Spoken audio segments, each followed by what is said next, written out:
A very good afternoon, Team Zimbabwe. Masquera saying this afternoon, let us talk about how President Nelson Chamisa's plans are going to rescue Zimbabwe and why corrupt elements are furious. You know what? President Nelson Chamisa, from various conversations that various activities have been happening. They have been talking about how they want to transform the economy of Zimbabwe. So, in this episode, we want to try to briefly take a look on key issues. Number one, they speak about a digitalized agricultural system. A digitalized agricultural system will ensure that every farmer across Zimbabwe is known. That is point number one. Each and every farmer across Zimbabwe is known. Number two, they are put into categories to say this is a commercial farmer, this is a subsistence farmer. They are put into categories. Number three, they are put into regions, which means they know for sure that farmer A and farmer B are in these regions. What it means is if there is a drought in region A, it can be dealt with. They know who needs help at what point. So, digitalized agricultural system is the way to go. And President Nelson Chamisa and his team, they have highlighted that for a very long time now. What it means is, I am a farmer. I am linked to Grain Marketing Board. All I need to do is to log into the system, do the transactions. So whatever I do with GMB is logged onto an online system. That reduces fraud, that reduces corruption, that reduces theft, which means a farmer can be audited. What the farmer produced can be audited, and the financial gains for the farmer can be audited. Necessary taxes can be paid. That is point number one. Point number two, we are talking about knowing how much land do you have? Are you utilizing that land? That is so important. There is idle land, especially if you take a look onto the communal, on the commercial farms. There are farms which are earmarked for commercial purposes, which are lying idle. While Zimbabwe does have shortages of wheat, shortages of maize, of other grain components. We are importing a lot. So by just digitalizing the economy, you will be able to actually track which farm is being utilized, which one is being underutilized. You investigate the reasons why, and you deal with those reasons in time. And by doing so, you have dealt with a lot of things. Climate management can be done through digitalized agricultural system. Identifying disasters can be done through digital agricultural systems. All those issues can be resolved and in time. And that will ensure that the economy itself is put onto the map. So digitalizing this system will also ensure that poverty is reduced. Because what is happening in Vukuru village will be known at government level. The president does not need to send a minister to go and watch what is happening in Vukuru village. The president simply goes online to see what is happening in Vukuru village. Everything will be clear. Okay, let's go to the item number two, the digitalized registry system.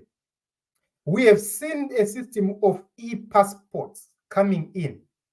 An e-passport is very important because it notifies or it gives a signal of whoever is getting out and whoever is getting in if it is fully implemented.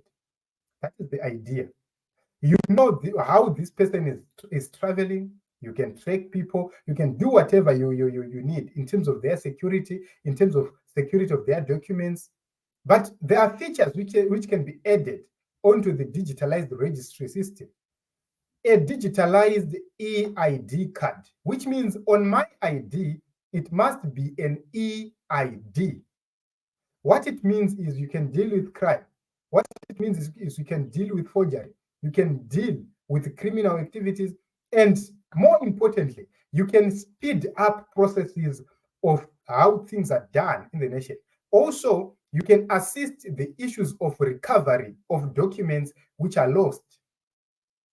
So let me put this example right on the screen for the purposes of a clear presentation on how you can deal with electronic identification, the importance, and how. Let me put functions. I have opened the wrong page here. Let me open the actual page which we need to take our presentation from, so that we deal with the actual issue. We want to write it. It's almost right. It's here.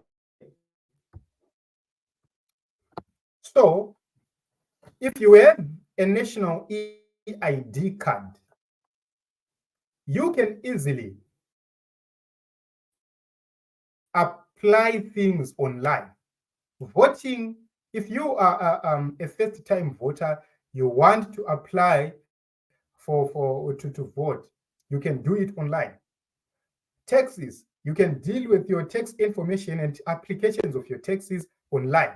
You can apply for your driver's license online.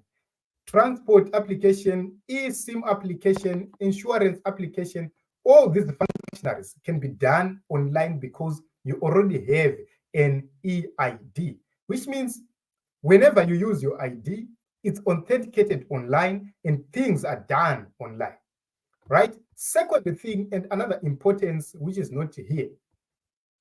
Suppose I want to do a transaction in a certain supermarket, and I have gone to sorry, not a supermarket, in a certain bank, and I've gone to that bank, but the problem is that I cannot authenticate my details, or I have lost my ID. What should happen? Number one, I must be able to quickly apply for an ID through digital platforms. What it means is you just dial *26 chakadaro, for example, *269 hash, and you are logged onto the registry or into the registrar's portal, and you apply for your ID online, and you are told where to collect it, when to collect it, what time to collect it, depending on how hurry you are, right? Then there is an issue of authenticating using fingerprints. For example, I have a photocopy of my ID, but I have lost or I have forgotten my ID, my original ID, but I'm in a bank, I need things to be done. With an EID system, I can simply use my thumb and it will authenticate me right there, because the banks will have that option to authenticate me using my thumb and my face.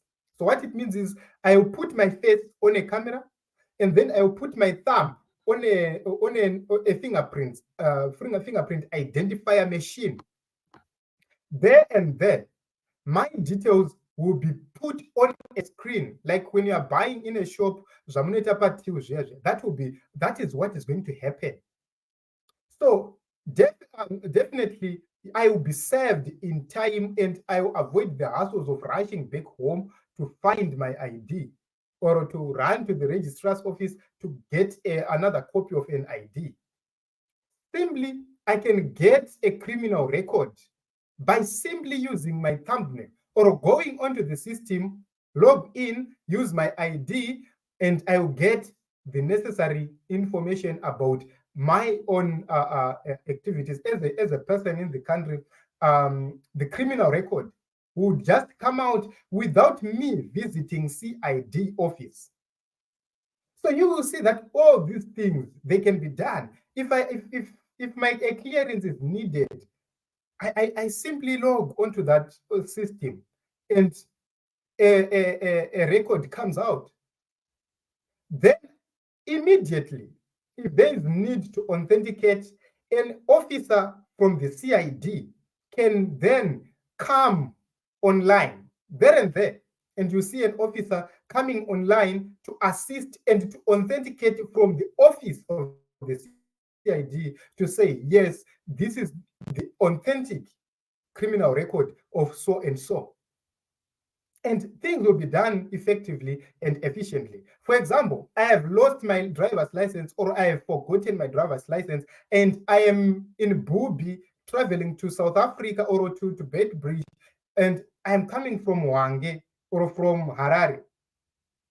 With the e-system, it is going to be very, very, very easy for me to be able to be identified by the authorities whether I am a registered driver or a licensed driver or not. So these are simple issues which can be dealt with if the government is sincere, if the government is serious about these things. And the government of President Nelson Chamisa is ready to do that. Look at Advocate Fadzaimayere's Twitter handle. You will be amazed to see that she was dreaming about this a very long time ago.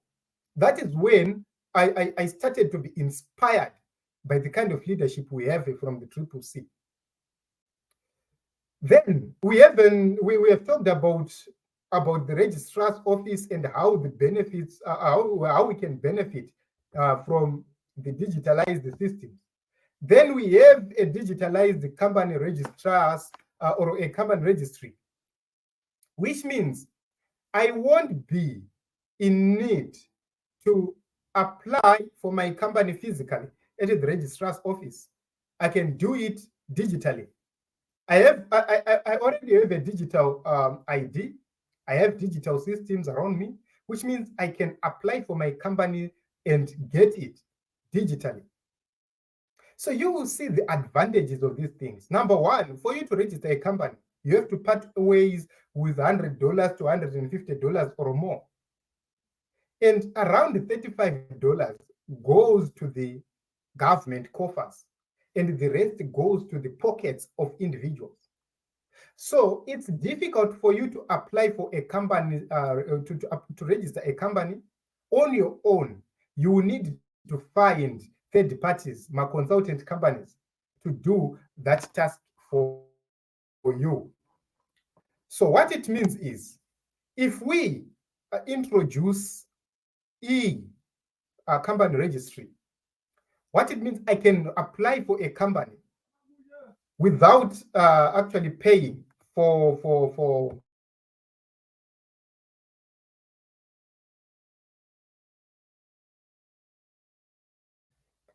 without necessarily going to the registrar's office itself.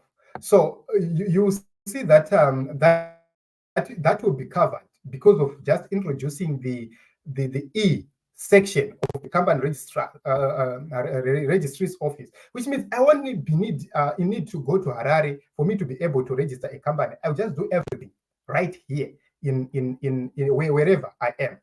Then there is an issue of a digitalized mining system, which uses satellite mineral trackers, which means the issues of mineral smuggling can be tracked using satellites.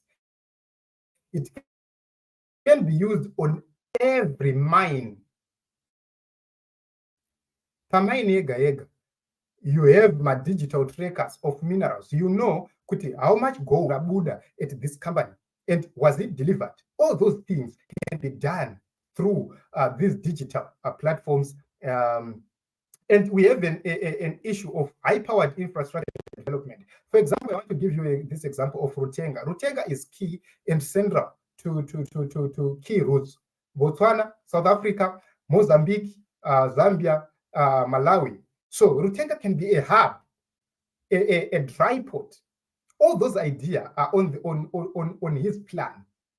So lastly, not lastly, second from last, you can talk about gold-backed currency, using your resources to back your currency so that it has value, so that value is protected. Once you protect value, you have secured investment. That is key and very important. Then we have an issue of digitalizing the issues of CSC, GMB, TMB, COTCO, ZUPCO, dairy boards, etc. And you would have dealt with the major problems we have. And if you just look on all those issues, which Advocate Nelson Chamisa has tried to articulate so well, you will see that at the end of the day, you are going to have the biggest economy in the SADC region in no time. So this is what it is, Team Zimbabwe. Let us meet in other episodes as we continue to look onto these issues and give solutions to some of our problems. Thank you very much for coming. Thank you very much for watching. Please keep on subscribing, keep on commenting, keep on sharing to as many people as possible.